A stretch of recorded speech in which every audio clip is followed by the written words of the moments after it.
ఏంది ఒక నియోజకవర్గానికి ఒక మీటింగ్ పెట్టి అదే బహిరంగ సభ లెక్క ఫీల్ అవ్వకుండా మీకు మీరే తన్మయత్వంతో ఊవుకుంటూ మాట్లాడుతున్నా మరి మీరెందుకు మీటింగ్లు పెడుతున్నట్టు? ప్రజల కోసం చేసే అభివృద్ధిని చెప్పడానికి కూడా మీకు ఇబ్బందికరమైన పరిస్థితి ఉన్నది అని అంటే ఇలా ఒక మాట అంటుండు మనోడు, ప్రజాభవన్లో బట్టి కన్నీళ్లు పెడుతున్నాడని అంటున్నాడు.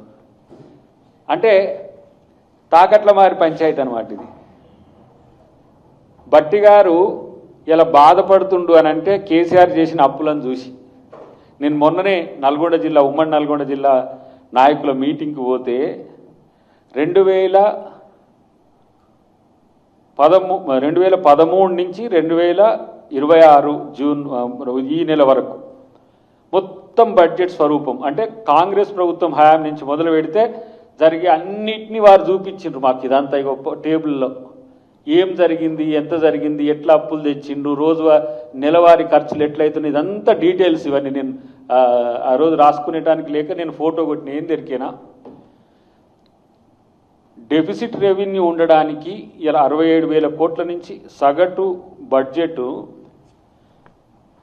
3 లక్షల కోట్లకు ఉంటే సగటు బడ్జెట్ రెవెన్యూ రిసీటు 2,30,000, 2,28,000, 2,34,000 ఇట్లా వేరియేషన్స్తో ఇనాన్ యావరేజ్ వచ్చిన 60,000 కోట్ల రూపాయలు సగటున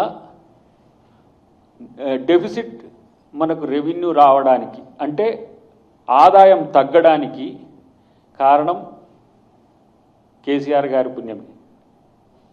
ఎందుకంటే 54,000 కోట్ల పైచిలకు మనము అప్పులకు కిస్తులు కట్టడం, ఈఎంఐలు అంటే అప్పులకు వడ్డీలు కట్టడం, ఈఎంఐలు కట్టడం, ఇతరత్ర ప్రైవేటు ఏదైతే కార్పొరేషన్కి తెచ్చిన అప్పులకు వడ్డీలు కట్టడం, ఇవంతా కూడా 54,000 కోట్ల పైచిలకు పోతున్న పరిస్థితి.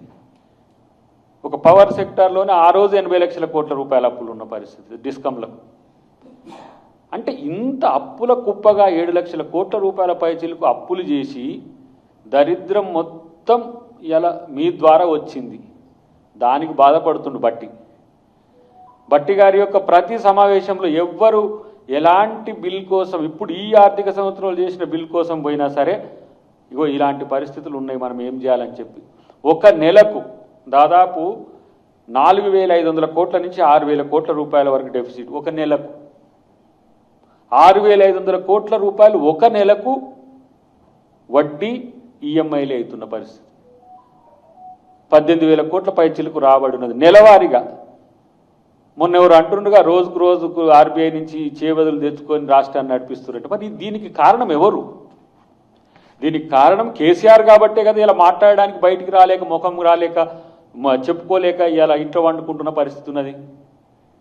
మనోడు మొన్న ఎవరు అంటున్నారు, పులి వ్యవసాయ క్షేత్రంలో వన్నది, సింహం వ్యవసాయ క్షేత్రంలో.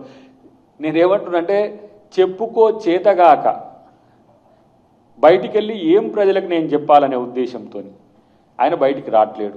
ఎప్పుడో ఒకసారి వస్తాడు, ఏదో ఒకటి అటో ఇటో అంటాడు, ఊపుతాడు, పోతాడు. 2 రోజులు చర్చ జరగాల్సిందే తప్పితే బీఆర్ఎస్ ఇలా ముఖ్యమంత్రి గారు చెప్పినట్టుగా అది భూస్థాపితం అవుతున్న పరిస్థితి. ఈక్వేషన్స్ అన్నీ మీకు ప్రతిసారి చెప్పే. ఇంట్లో ఉన్న సొంత కూతురే బయటికి వెళ్ళి పార్టీ పెట్టుకున్నది, ఆమె సీఎం అనిపించుకుంటున్నది. ఇంట్లో ఉండి పార్టీలో ఉండే హరీష్ రావే బీజేపీ వైపు ఒక చూపు చూస్తున్నాడు. ఇటొక చూపు ఉన్నది, అటొక చూపు ఉన్నది. ఆయన 2 కళ్ళ సిద్ధాంతం హరీష్ రావుది. బీజేపీని కాదనలేక, బీఆర్ఎస్ని వదలలేక ఆయన కూడా సీఎం కావాలనే లోపట ఉన్నది. వెనకటి కాక నల్లికుట్ల కుట్రలు ఉన్నట్టుగా లోపలికి నేనెప్పటికైనా కాకపోతానా అని. ఇక ఈయన కేటీఆర్ సీఎం అనిపించుకుంటున్నాడు. ఆగురు అంటాడు. మళ్ళీ ఈయన అంటాడు ఉన్న 20 మంది 30 మందితో కూడా అనిపించుకుంటుండే. మీ అయ్య ముఖ్యమంత్రినా, మీ అయ్యను ముఖ్యమంత్రి చేస్తానికే మళ్ళీ ఈయన నేను కంకణం కట్టుకున్న కేసీఆర్ గారిని కోరుకుంటుండ్రా అని చెప్పేసి